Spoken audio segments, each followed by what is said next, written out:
Let's jump right into this explainer of the First Round Founders Notepad to upgrade your scaling mindset. Kicking things off, Molly Graham says you've literally got to give your job away constantly if you want to scale. James Everingham hits the nail on the head. Ruthlessly rush your product, but play the long game career-wise.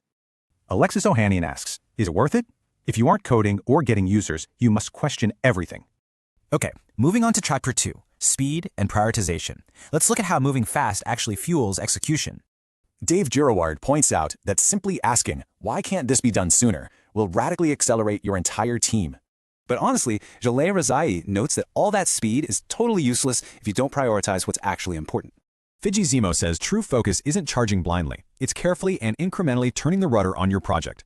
Next up, Chapter 3, Managing Your Team. How exactly do these core principles apply to being a leader? Julie Zwo treats this like asking, am I in love? If you aren't absolutely sure, it's definitely a no. And Kim Scott brings a harsh reality check. Managers almost never actually tell people when they're failing. So, the fix? Sean Torsky suggests empowering teams with 6 magic words. I trust you, make the call. Moving right along to Chapter 4, Knowing the Customer. This requires some seriously structured listening from us.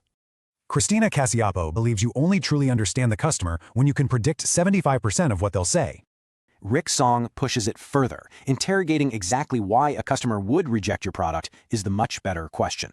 Andy Rackschleff reminds us that delighting customers always beats copying competitors, even if it's way harder to pull off. Finally, Chapter 5, Building the Business. Let's look at the actual nuts and bolts of the company itself. Gagan Biani has a hardcore rule. Absolutely no company swag until you hit $250,000 in revenue or users.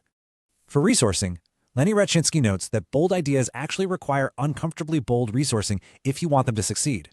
So, Sam Korkos leaves us with this. Are you just putting out fires or actually building the fire department?